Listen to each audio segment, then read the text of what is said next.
when we are more deliberate about thinking about the kind of conversation we're having, and sometimes asking what kind of conversation do people want to have, that's when figuring it out gets pretty easy.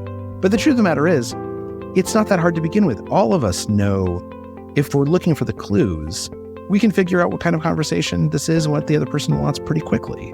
It's just a matter of reminding ourselves to look for it. Imagine spending an hour with the world's greatest traders. Imagine learning from their experiences, their successes, and their failures. Imagine no more. Welcome to Top Traders Unplugged, the place where you can learn from the best hedge fund managers in the world so you can take your manager, due diligence, or investment career to the next level. Before we begin today's conversation, remember to keep two things in mind. All the discussion we'll have about investment performance is about the past, and past performance does not guarantee or even infer anything about future performance. Also understand that there's a significant risk of financial loss with all investment strategies, and you need to request and understand the specific risks from the investment manager about their product before you make investment decisions. Here's your host, veteran hedge fund manager Niels Kaastrup Larsen.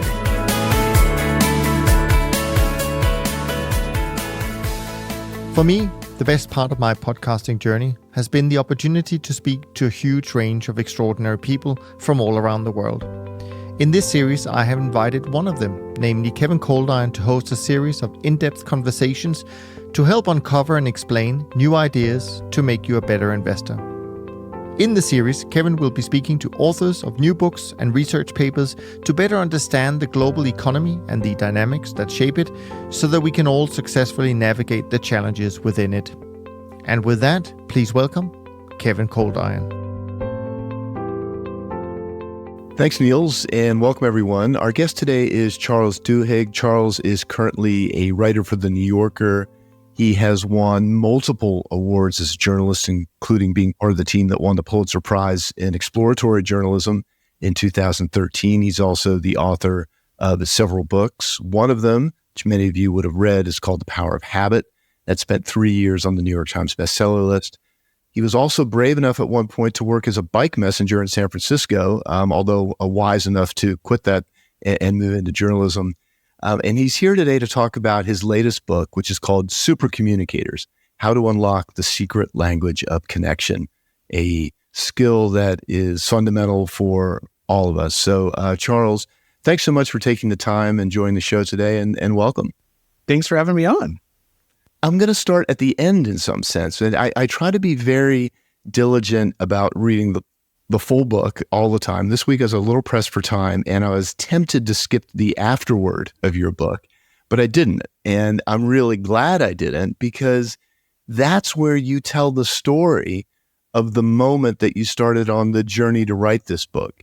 And it sounded to me like you had reached a point where you were frustrated or maybe even despondent about your own ability to communicate both at work and in your personal life. And I was wondering if you might be willing just to share with us, kind of how you got to that point and how that led on the journey for you writing this book. Yeah, no, absolutely. And you're exactly right. I was a reporter at the New York Times before joining the New Yorker, and they made me a manager at the Times. And I basically figured I would be great at this job, right? I've had lots of managers myself. I got an MBA from Harvard Business School. And so I went in and I started the job, and I was okay at the logistics part of it and the strategy parts, but I was really bad at the communication part. And that actually caught me completely off guard. Yeah, I wasn't expecting that, because I'm a journalist. I'm a professional communicator. And then this thing happened at home, which kind of reflected this, which is I got into this bad pattern with my wife, who we've been married for 20 years. But I would come home after a long day of work, and I would, complain about my day and my coworkers. And Liz very practically and reasonably would offer me some advice, like, why don't you take your boss out to lunch and get to know him a little bit better? And instead of being able to hear what she was saying, I would get even more upset. And I would, why aren't you supporting me? You're supposed to be on my side. And she would get upset because I was attacking her for giving me good advice. I think anyone in a relationship has had this pattern, right? That does sound somewhat familiar. Yeah, it happens. And so I started calling up experts and saying to them, like, look, tell me what's going on. Like, why am I so bad at this? And what they said is, well, first of all, we're really glad you called because we're actually living through this golden age of understanding the neurology of communication. Because of advances in neural imaging and data collection, we know what happens inside people's brains when they communicate now. And they said, one of the things that we've discovered is that we tend to think of a discussion as being about one thing. Like, right, we're talking about our day, or we're talking about the kids' grades, or where we're going to go on vacation. But actually, every discussion is made up of multiple kinds of conversations.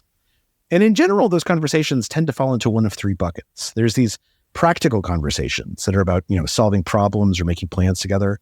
But then there's emotional conversations where I might tell you what I'm feeling, and I don't want you to solve my feelings. I want you to empathize. And then finally, there's social conversations, which is about how we relate to each other and to society and the social identities that are important to us. And what they said is we've discovered if people aren't having the same kind of conversation at the same moment, they have real trouble hearing each other. They have real trouble connecting. And this has given rise to what's known as the matching principle in psychology, that being able to communicate relies on having the same kind of conversation at the same moment. And this, of course, is exactly what was happening with my wife and myself, right?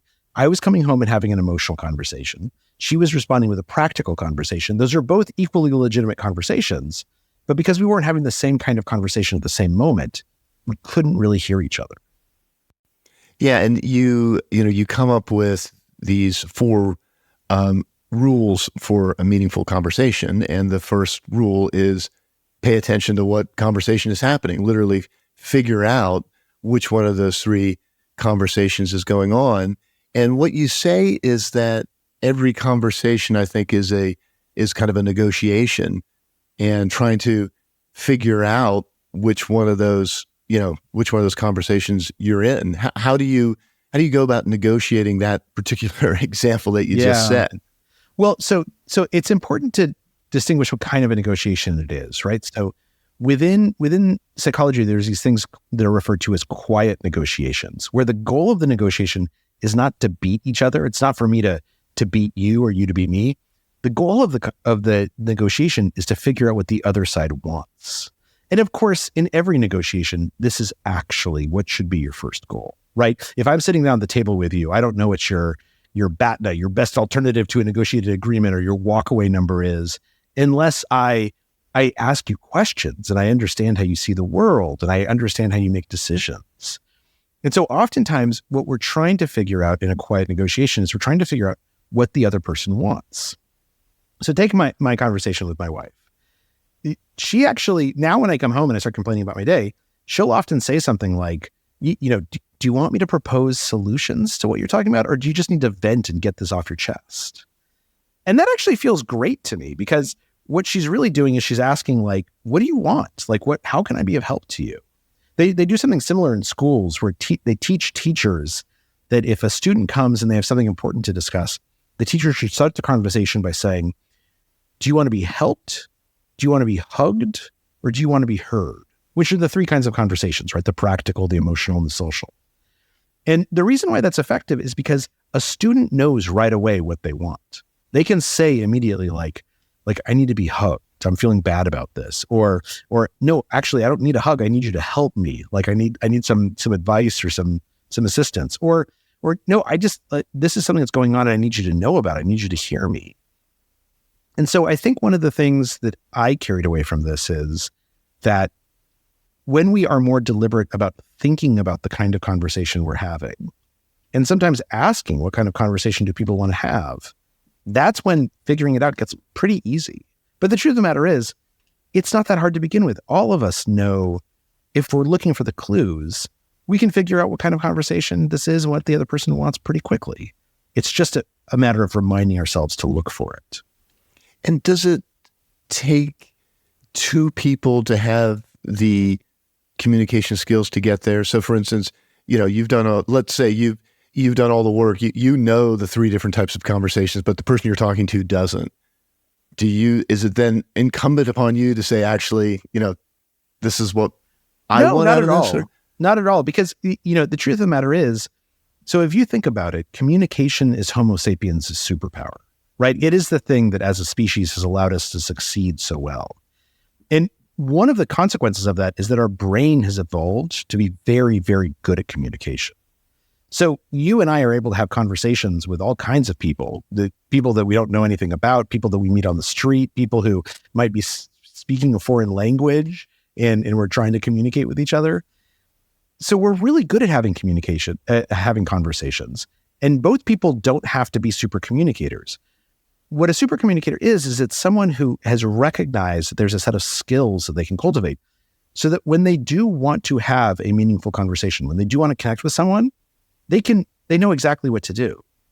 But all of us at some level know how to connect with other people. It's just that sometimes we forget it.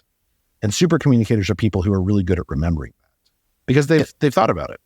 There's a number of examples in the book about that kind of innate ability to communicate, where you have different groups of people either who've never met or who've never met and have been chosen because they have completely opposite political views.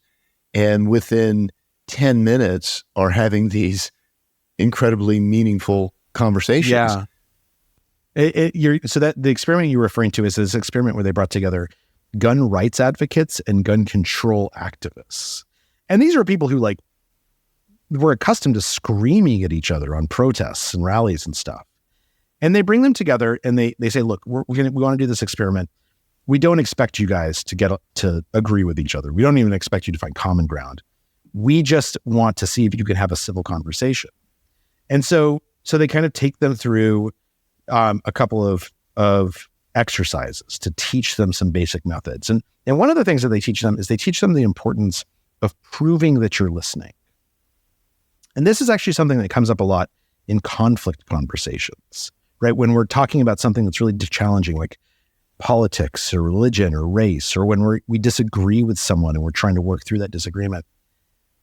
There is an instinct in all of our brains to suspect that the other person is not actually listening to us. They're just waiting their turn to speak, right? And so the question is, how do we overcome that? And a lot of people think that, the way to show someone I'm listening is what I do when they're talking. I shake my head up and down. I make eye contact. But talking is such a cognitively intense activity. We often don't notice how our audience is behaving. What matters is what you do after the person stops speaking. And what they taught them at this experiment was this method known as looping for understanding. It has 3 steps. Ask a question, preferably a special kind of question known as a deep question that we can talk about. That's step 1.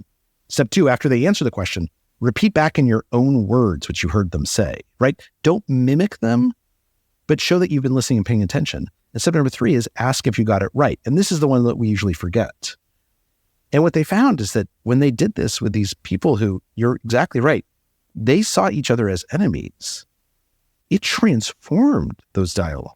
I talked to one woman who participated and she said, she told a story about a shooting when she had been in school and how worried she was for her kids. And this guy who owns 47 rifles, he says, here's what I heard you say. I heard you say that you have been scared in the past and you don't want any of your kids to be scared that way. Did I get that right? Am I understanding? And this woman told me it felt amazing. It felt amazing for this person who she had always seen as an enemy to show how much he wanted to understand what she was saying. And then she did the same thing back to him.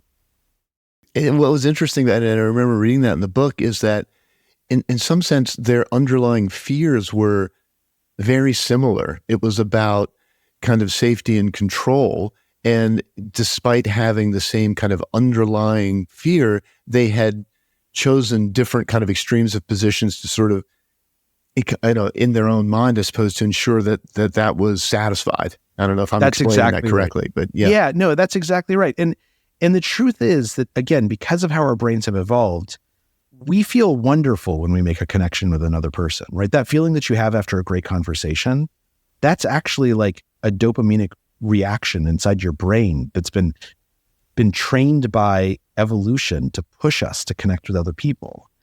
And so when we talk to someone, particularly someone who we think can't understand us, and they prove that they're trying to understand us and that actually we even have something in common, it feels magical.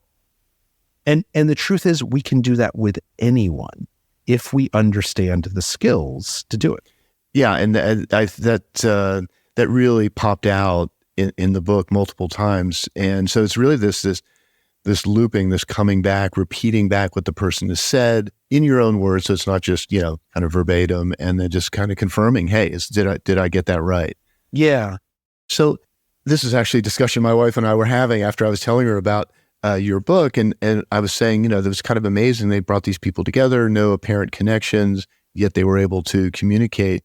And so there's this kind of deep, kind of instinctual ability for us to communicate, yet we don't seem to do it very well. So is there some other instinctual barriers that are stopping us from kind of getting to that kind of deeper connection level? Yeah, it's a good question. And it's important to note that we actually do it well most of the time, right? I mean, what's kind of amazing is like, I don't know, how many conversations, you've probably talked to 4 or 5 different people today at least? Yep. And my guess is that you were able to kind of have conversations with each of them, understand each other, that it was kind of it wasn't a negative experience. You didn't walk away saying like, I don't understand what that person's talking about and they didn't understand me. That's right. Yep. We are actually very good at communication. Now, you're right, though. There are these important conversations where we want to connect with someone and it doesn't happen. And so the question is, what's going on there? It's a couple of things. Number one, oftentimes we're walking into that conversation with anxiety or with some other sort of heightened emotion that is preventing us from hearing the other person and is preventing us from having an exchange with them. And that can happen a lot. Those are what conflict conversations are, right? We often come into those with our fight or flight instincts triggered. Sometimes we come in and we're just having different kinds of conversations, right? I'm talking about emotional things and you're talking about practical things, and we need to sort of reset and say like, let's get on the same page here. Like, are we talking about solving this problem, or are we just sort of sharing the problem and how we feel about it? And then sometimes we don't know what skills to apply, right? Let me ask you a question, and this is a good example of this. If you were having a bad day and you wanted to call someone who you know would make you feel better right away, do you know who you would call? I do. Yeah. Yeah. Who is it? Probably my brother. Okay. So for you, your brother is a super communicator. Like, he knows the right questions to ask you, right? He knows what to say. And you're probably a super communicator right back to him. You know exactly how to draw him out. What you're doing when you talk to your brother is you're using a set of skills that you've learned. Now, you might think that those skills are unique to your brother or unique to your relationship with your brother. But the truth of the matter is, you can take those same skills and you can apply them to anyone if you recognize them as skills, right? If I say like, look, one of the things you're probably doing is you're probably asking him the right question. You're asking him what are known as deep questions. You're asking him about his values and his beliefs and experiences instead of about the facts. And the truth of the matter is that you could do that same thing with anyone. And so what super communicators do, there are some people who can consistently connect with almost anyone else. And the thing that they have these traits in common, these skills that they all seem to know. And a big part of it is just understanding that those are skills that we can use with anyone. And okay, so by the way, my wife is a very close second, just in case she's going to listen to this podcast. I don't want to. I'm sure so. Yeah, very close second.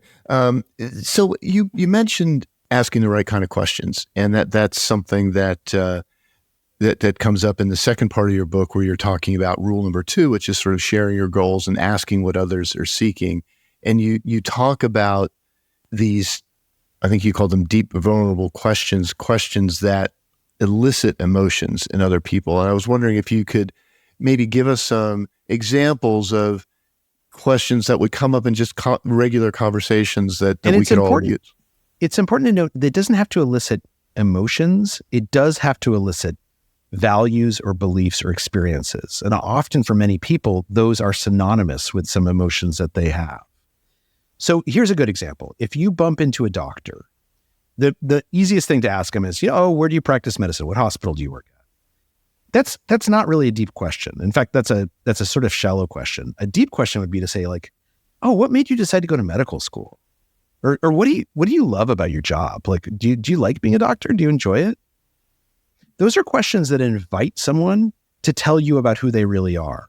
Now, there might be some emotions in those responses. Someone might say, I'm so proud to be a doctor. Like, I feel like I helped so many people and it makes me so happy. But they could also say, I became a doctor because I really wanted a stable job. And I knew that there was always going to be demand for someone who can practice medicine. Both of those responses are deep answers because they tell me something about who you are, right? They give me a sense of how you see the world and what your values are and what's important to you. They tell me what kind of conversation you want to have, whether you're an emotional mindset or a practical mindset or a social mindset. And so it's really important to train ourselves not to ask about the facts of someone's life, but how they feel about their life. That's where a deep question resides. We're always really asking, like, why? Why do you make the choices you make? Right. And it can be really powerful. And you say that when you ask those sort of questions, the why questions, that it's when you get an answer, that it's very important that you reciprocate, that you then kind of respond with your own why. Yeah, that's exactly right. One of the best things about a deep question is that when we ask a deep question, it's very, very natural to answer that question ourselves, right? If I ask you, why did you decide to become a doctor? And you say, oh man, when I was a kid, my dad got sick and I just saw like what those nurses and those physicians could do for him. It's very natural for me to be like, oh, that's interesting. I became a lawyer because when I was young, my uncle got arrested. And like, I thought of like the lawyer as the person who saved us. It doesn't feel like at that moment that like I'm forcing my story on you, right? And if you don't think to ask me a question in return, that's okay, because it's very natural for me to answer my own question when it's a deep question. It's a little bit clumsier if I ask you, oh, where do you practice medicine? And you say, oh, University Hospital. And I say, oh, that's funny. I'm a lawyer at Latham, Wright. That doesn't make any sense. It sort of seems like I'm just to like bring up random facts.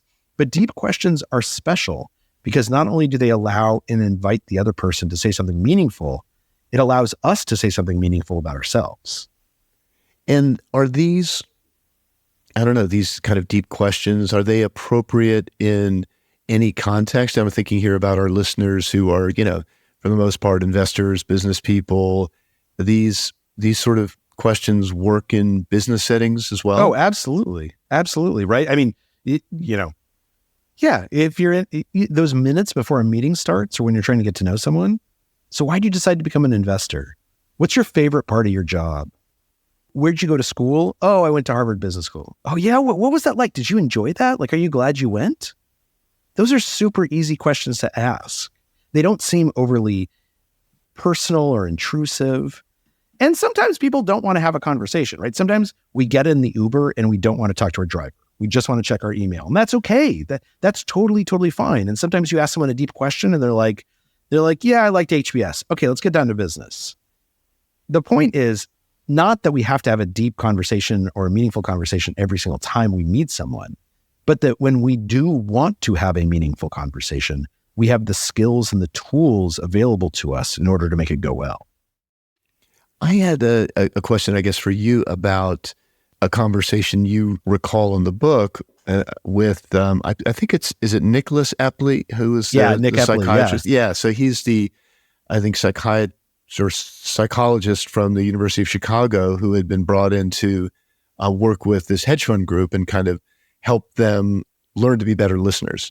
Yeah. And you recount a conversation that you had with him where you're calling him and you're trying to, you've got your reporter's hat on, you're trying to get facts from him. And then he's responding with these sort of questions about you. And you kept trying to bring it back to the facts and he kept trying to, do more kind of deep questions. And in the end, you said that you found the conversation meaningful. But I have to say, as I was reading that, I'm thinking, well, this guy's not picking up on what you want out of the conversation. No, I think he actually was. So okay. I think that that's funny. I hadn't thought about that. I completely understand what you're saying, that it could seem like we're actually two ships passing in the night because he's asking one kind of question and I'm trying to ask a different kind of question. But I think what's actually happening there, and I should explain the experiment that Nick Epley does, because Nick Epley is wonderful. I give a bunch of speeches about this book, Supercommunicators, and sometimes to private equity or hedge funds or other financial professionals. And I actually repeat in those speeches one of the experiments he does, which is that at the beginning of the speech, I tell everyone, I'm going to ask you in 30 minutes to turn to the person next to you, someone whom hopefully you don't know, and to ask and answer one question. When is the last time you cried in front of another person? And when I ask this, everyone's like, oh, nuts. Like, then I usually say, like, who's enthusiastic about this? And not one hand goes up, right? Nobody came to a conference wanting to have like a therapy session with a stranger sitting next to them. And then I explain why this is why they should want to do this, why that's a deep conversation, why deep questions are so important. And then we do the experiment. We spend 2.5 minutes per person having that conversation, and people love it. They will not shut up. They just talk and talk and talk. Some of them say it's the best conversation they've had in the last month. And Nick has done this experiment thousands and thousands of times. And the reason it works is because he recognizes what a conversation ought to be, which is the same thing that he did with me, which is a conversation is an opportunity for us to understand each other and to understand ourselves. It's an opportunity for us to connect with each other. And if I'm asking him a bunch of questions about, hey, this scientific paper, how did you write that? Why'd you write this? And he's like, look, the thing that's actually important to me is like, I've got these 2 kids that I adopted from Ethiopia, which in his case is true. And I'm so proud of them. Like gives me such joy. Like to have that conversation means that when I ask him about his work and his studies, I understand it so much better. So what he was actually doing is he was inviting me to match him. And part of this matching doesn't just mean that I conform to you. It means that I know how to invite you to match me as well. And so in the end, you were able to kind of get the information that you wanted to, but you feel you were able maybe to get more information or understand the context better because you understood the person better. Exactly. And sometimes we don't really know what information we want, right? This happens a lot as a journalist. Is when I'm calling someone, what I'm really trying to do is I'm trying to get them to tell me what questions I should ask them that are the most interesting questions, because they know what's interesting about their brain better than I know what's interesting about their brain. And so when you find someone who's really talented like Nick, what they do is they sort of say, like, here's what I'm thinking about. I can relate what I'm thinking about and what I care about to the question you asked. But there's actually an even more interesting question underneath that. There's more interesting piece of information that it might not occur to you to ask for. Now, sometimes we do call, like we call customer service. We need to change our flight, and we just say, like, look, I just need you to change the flight. That's not really a conversation, though, right? That's basically like a transaction. But when it's an actual conversation, understanding who the other person is, giving them the space to explain who they are, that will make it so much better, and you'll learn so much more. And so the private equity funds, the hedge funds where you do your work and Nick does his work for, their goal is to make their employees, connect better with, I guess, the people that they're considering investing with or that are considering investing with them. And obviously they find value in it. There's a couple of things going on there. I think that because I've talked to a number of the funds that were at when Nick did, or the professionals who were at when Nick did this one thing that we talk about in the book. Part of it is that, if you're an investment professional, you need to be able to listen really, really well. Sometimes you're talking to, you're watching someone respond to questions in an earnings call or something like that. And most people will miss how someone failed to answer a question or how they dodged a topic. But if you know how to listen really, really well, you can pick up on what goes unsaid, right? And sometimes it's just, we have 100 people working in this firm. All the analysts basically sort of have to interact with each other a little bit. We want them to get along. Like, we want them to share ideas. We want them to share information. We want them to feel happy here. And having friends at work is the most important thing to actually enjoying your work. Or sometimes, it's talking to your investors, your LPs, right?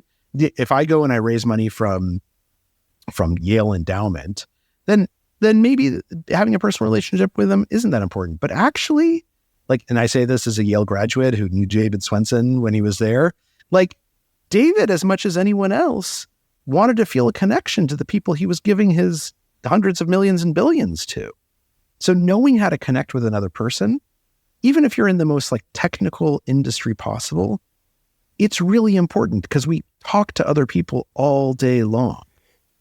Yeah, I mean, that I have to say that's a lesson that took me quite a while to learn because we, as an investor, as a professional investor, we were quantitatively oriented. We built models. And so it was, it was all very kind of mathematical model driven. But at the end of the day, getting to know your investors is important because, in those times, let's say where things aren't going well and you need to buy yourself another quarter to turn things around or another year, having some personal connection can really help. They trust you or they understand, they understand your motivations better. And I'll point out so Jim Simmons, the founder of Renaissance, which is probably is absolutely the most successful hedge fund in history, right? It's returned 66% returns per year since it was founded in the early 80s. He was like a quant, right? He was a math genius and he basically birthed quantitative investing. Even he would talk about the importance of communication because, in fact, at one point he got into a big fight with his partners, one of his co-founders, and it sort of distracted everyone for a long time. And he'll talk about, everything that we do is based in math, but the only way we can get that math off the screen and into the market is by understanding how to communicate with each other. Communication is really important.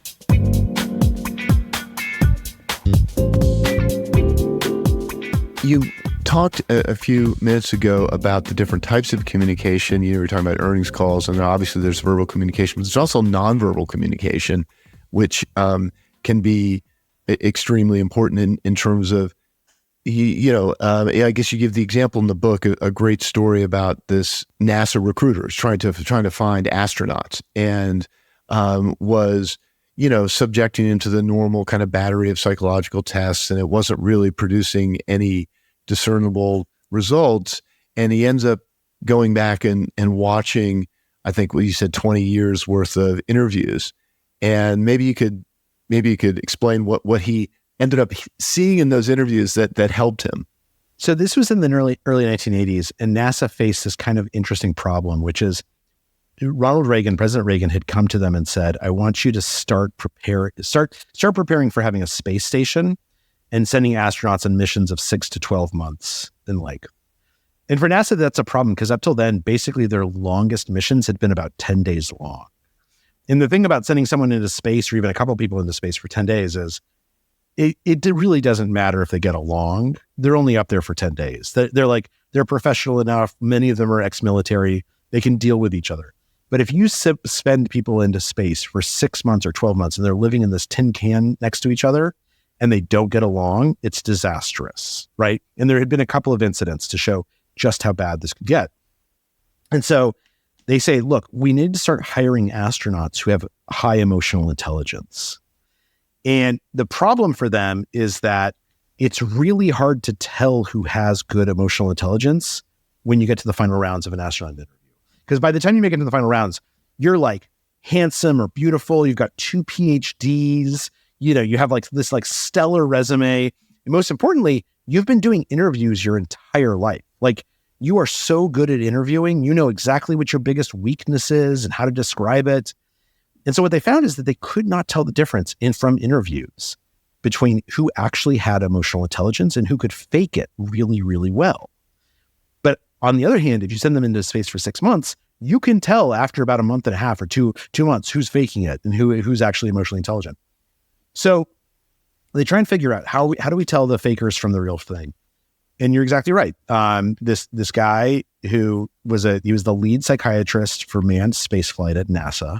He starts listening to recordings of old interviews, starts trying to figure out because he knew which of the astronauts went on to be really good leaders and which got sort of washed out. And he's looking for some difference and he's just batting his head against a wall. And then eventually he realizes the really good astronauts, they laugh differently than everyone else. So he comes up with this new way to interview candidates. Now what he does is he walks into the interview room and he's holding a big stack of papers. And as he's coming in, he trips as if by accident and he spills the papers everywhere. And then he laughs this big boisterous laugh. He goes ha ha I am such a klutz. And he pays close attention to how the candidate reacts. Because he knows something's going on here, right? He made a mistake. And then to compound that mistake, he kind of overreacted. He laughs in this kind of we've all been there, right? We've done something dumb and then we make it even worse by overreacting to what we've done, trying to play it off. And he wants to pay attention to what the astronauts do in response. And he finds that some of them, everyone would laugh in response, right? Because that's just social politeness. So everyone would say that's really silly. Let me give you a hand with that. And then some other candidates would go, that's really silly. Let me give you a hand with that. Those people who matched his intensity, who matched his loudness, his energy, what they were really saying was, I want to make you feel comfortable. You just spilled papers and then you did this kind of crazy laugh. I want to show you that that's okay. I'm right there with you. I want to match you. And what he discovered is that the way to figure out who had emotional intelligence was to pay attention to who matched his energy and who matched his demeanor. He did the same thing with at some point he would mention someone who had passed away in his family. And everyone would say basically the same thing. Everyone would say oh, my condolences. And then some candidates would just say my condolences and then wait for the next question. But some would say, oh, my condolences. I know how hard that is. What was your sister like? It's the people who showed him that they wanted to connect with him were the ones who were emotionally intelligent. And at its core, that's what supercommunicators do. They show us that they want to connect with us. Yeah, I think you say that it shows a desire to align. That's when it works. What happens in a situation where, how do I want to phrase this? Well, sometimes I might have a guest show up on the podcast, and we chat for a few minutes ahead of time, and oftentimes it's people like you who have published a book. You're doing a lot of podcasts. You might be sick of doing podcasts, and so the green room chat is, you can tell their mood isn't great.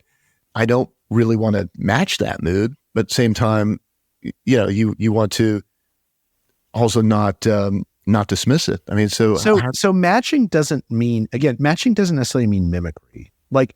If you're feeling angry, I don't have to show you that I feel angry too. Sometimes matching is just acknowledging that you feel a certain way, right? Take for instance, if someone passes away, if I say, oh, last week my aunt passed away, which is not true, but let's say I said that. The wrong thing to do is to be oh, I know exactly what you're feeling. My dog died 7 years ago and I still think about him sometimes. That's not matching. That's trying to steal the spotlight. What's much better is to say oh, tell me about your aunt. I'm so sorry, but I know how hard that is. Tell me, what was she like? And sometimes we walk into a green room and someone's just they're on their third, interview of the day, and they're kind of, and it's totally fine. It's totally fine to say the way to match you is just to give you your space to get ready for this interview. I'm not going to try and get into your head, or to say, hey, look, as we're waiting for this to start, I don't know, what's the most interesting thing you've done this week? Something that you're not going to talk about on the podcast, something that has nothing to do with their book or what they're there to promote. And it is so nice. It's so nice when somebody asks you something that's unexpected and kind of fun to answer. That's a form of matching. It's saying basically, I see that you do not want yet another person to harass you but in the green room about your book. So instead, I'm going to talk to you about a totally normal thing that humans talk to each other about. And that's better.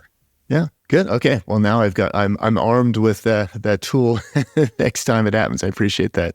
I wanted to maybe just talk about the role of identities in communication, because that's I think rule number 4, which is explore if identities are important to the discussion. And it seems like a topic that's exceptionally important right now, because identity politics or identities has become so prominent in just kind of everything we do. And I have to say that your book kind of helped me think about it a little differently. I think previously I was like, well, there's too much emphasis on identity politics. We ought to just all put that aside. And really what you're saying is, hey, we've all got multiple identities. And the way forward is to kind of expand the conversation to introduce those other identities. And at some point, there's going to be overlap, and you'll find a connection. Yeah. And when we talk about identities, sometimes people just default to race or politics. But I grew up in Albuquerque, New Mexico. That's part of my identity, right? I live in Santa Cruz, California. That's part of my identity. I'm a surfer. That's part of my identity. Being a journalist is part of my identity. There's 1,000 different things about you. You're a partner, you're a father, you're a business person, you're someone who lives in California. Those are also identities. And some of those identities might not be important. They might not be important to this conversation, right? And that's why it's, rather than always force identities into a conversation, just try and figure out if identities are important. But if we're talking about something where you feel like your experiences and who you are informs it in an important way, then I want to know that, right? Like if you were to ask me a question about the Southwest, I would say, well, look, as someone who grew up in Albuquerque, I feel like I can answer that question from a unique perspective. That identity is important to how I see myself. Now, when this gets really bad is when we focus on one identity. When I say to you, as the Black man in this room, right? As the woman in this company, what do you think about X? Because what I'm doing in that moment is I'm pushing that person into a corner. I'm pushing them into a stereotype. And it might not be a stereotype that they feel like is germane to who they are. On the other hand, if I do something very different, and experiments have shown this is really, really successful. If I say, look, I'm wondering, as we're talking about policing, as a Black man, you probably have some perspectives on policing, but I know you're also an attorney, and that probably gives you some different perspectives on police force. And I know that you're a dad, and I know that you're a manager at this company. And I know that we both coach Little League together, and all those different hats, that probably gives you slightly different perspectives on this question. Like, how do you think about policing? Now what I've done is I've basically said, I'm not going to push you into a corner. Rather, I'm going to acknowledge that there's a lot of different aspects to who you are. And the fact that you're Black, or that you're a manager, or you're a Little League coach, that's not inessential. But it also isn't the defining characteristic, and you can tell me how much you look to that identity to help you see the world. Again, what I'm trying to do is I'm trying to invite someone to share, to help me understand. And is that, when you talked earlier about putting someone in a box, a single identity box, is that what you mean by identity threat? Because you talk about that as being something that's that's a real hindrance to conflict resolution. Absolutely. And there's a lot of literature about identity threats. That basically what happens is that when we do try and identify someone by one identity, oftentimes what we're doing is we're assigning them membership in a group that they're not completely enthusiastic about, or denying them membership in a group that they want to belong to. So if I say, you don't have kids, so you probably don't understand what I mean when I'm talking about schools. Like, what I'm doing is I'm basically forcing you into this club of people who don't care about schools and don't know anything about schools. And you're like, no, I'm a teacher. I actually know plenty of stuff about schools, right? Or if I say, you're a Republican, so you must be for cutting taxes. Identity threat is that instinct to be like, yeah, I am a Republican, but actually also I believe that some things should be taxed, right? And I'm not not all Republicans are exactly the same. There's a lot of varied beliefs among Republicans. So identity threat is what happens when we feel like someone else is forcing us into that corner, and it triggers that fight or flight response inside our brain. And so the best thing that we can do as the person who's asking the question and as the recipient of the question is bring in other identities. That creates space for people to explore and explain who they really are. There's a great example of that in the book from Iraq, where you talk about this soccer league that was set up in Iraq. And I wonder maybe if you could just kind of explain that, because I think it's a great story. I love this story. So this is a researcher who's now at Dartmouth. She was at Stanford. Wait, is she at Dartmouth now? No, she's at Yale now. And when she was a PhD candidate at Stanford, she conducted this experiment. She speaks Arabic, and she went to Iraq, and she went to a part of Iraq where there was a large Christian population and a smaller Muslim population. And these populations had always been very, very divided. In fact, and I used to live in Iraq. I was a reporter there. In front of like grocery stores, they'll have someone who checks your ID that says what religion you are. And so there was like Christian grocery stores and Muslim grocery stores, and Christian restaurants and Muslim restaurants. They basically never mixed. And so there were a bunch of Christian soccer leagues and a few Muslim soccer leagues, but mostly the Christians dominated sort of the soccer leagues. And she comes to town and she says, okay, we're going to do a new tournament. We're going to start a new league. And like, you should actually join, because like, we're going to give you new jerseys, and we're going to have all these like super nice trophies to give away, and we're going to have professional reps. So everyone wanted to be a part of this. And she said, look, here's the deal. If you do join half the teams, we're going to add 3 players to your team roster. And of course, the 3 players are going to add are Muslim players, right? So they have some teams that are purely Christian and some teams that are Christian and Muslim. And then they basically just step back to see what happens. And what they find is that at first, basically all those old divisions, they still were there, right? Like the Muslims and the Christians wouldn't sit next to each other on the benches. The Christians actually, instead of speaking Arabic that everyone knew, they spoke this language that basically only Copt Christians speak. And so the Muslims, like, they'd be on the field and the Muslim players couldn't understand what was being said. And what they noticed is that the teams that were doing that, they were losing, right? Because when you're on a soccer field, you need to be able to communicate with each other. You need to be able to play with each other. You need to know how to like work on the plays and during practice. And so once the identity shifted from what's important here is your religion to what's important here is what helps us win, then things started to shift. And then they did this other interesting thing. They assigned people roles that were very salient to the team. So there was one guy it was his job to bring the sports drinks, right? There was another guy who was his job to give a pep talk during the warm-ups. And there was another guy who was his job to count how many saves the goalie made. They gave everyone jobs and identities and roles that had to do with the soccer team, as opposed to had to do with society at large. And what started happening is that people started defining each other on those identities. The fact that you're Muslim and I'm Christian doesn't actually matter as much as like, you're the guy who brings me my sports drink. And like when we're together and playing soccer, that sports drink is really, really important. And so what we know is that our environment, particularly the salience of our identity in an environment, matters a lot. And so when we downplay those things that might be divisive, and we emphasize those things that give us a common goal, oftentimes that's when we find new identities that allow us to connect with each other.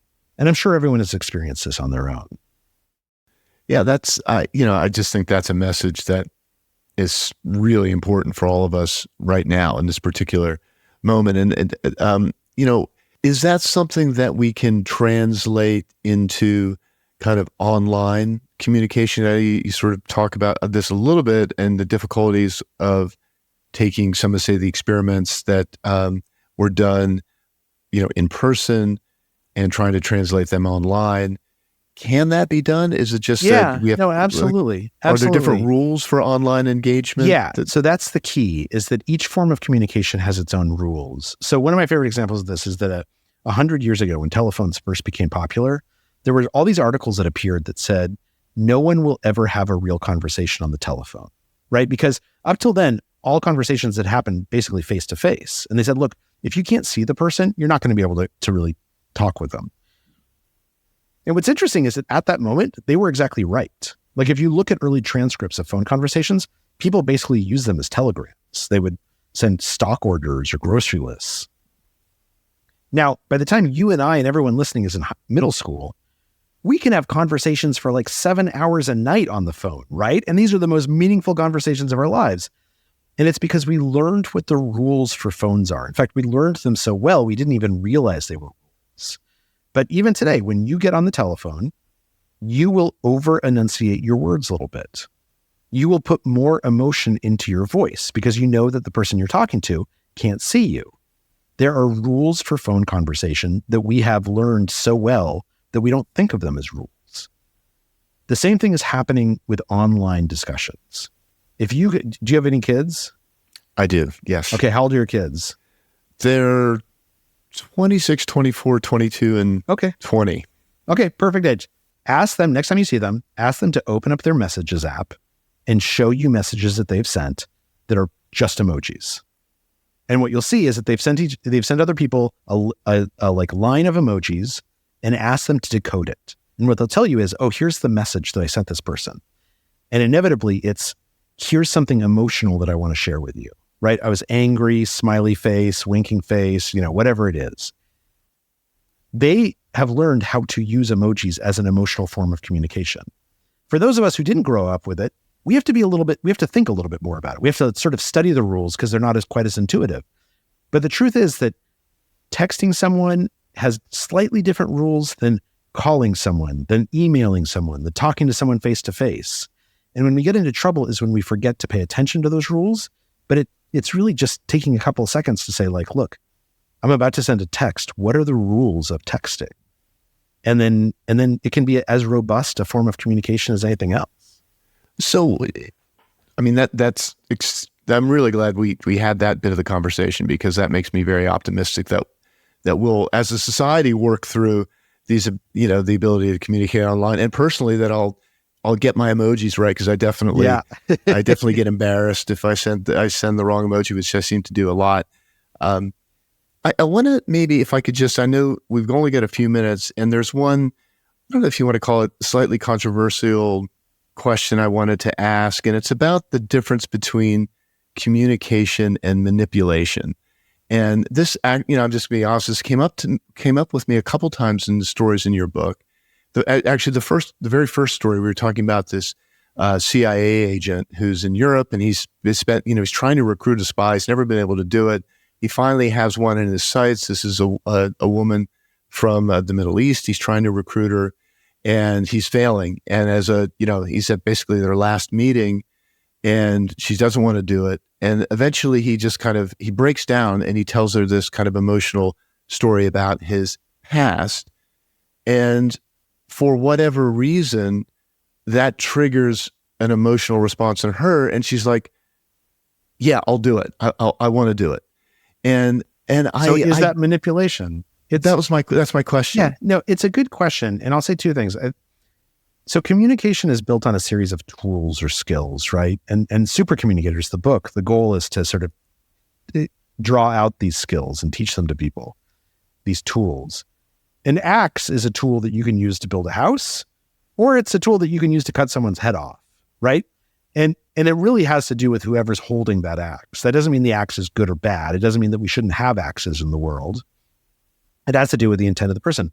Now, the thing I will say is, when it comes to this question of manipulation, humans are actually very, very good at avoiding manipulation. So there's been a bunch of studies that have been done looking at scam artists.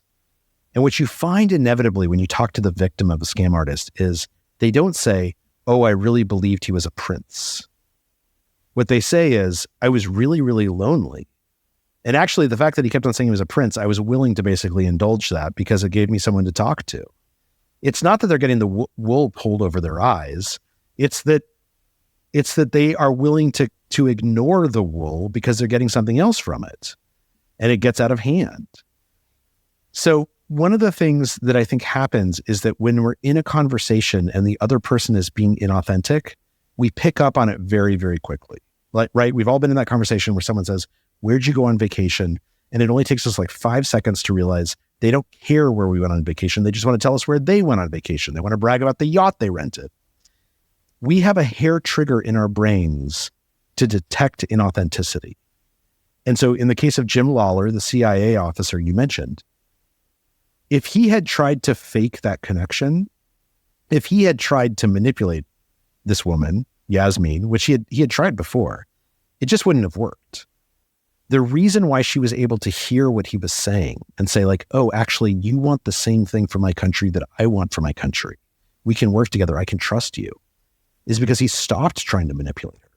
He basically said like, look, I don't think this is going to work. I'm going to give up trying to recruit this woman, and I'm just going to be honest with her because I have nothing left to lose.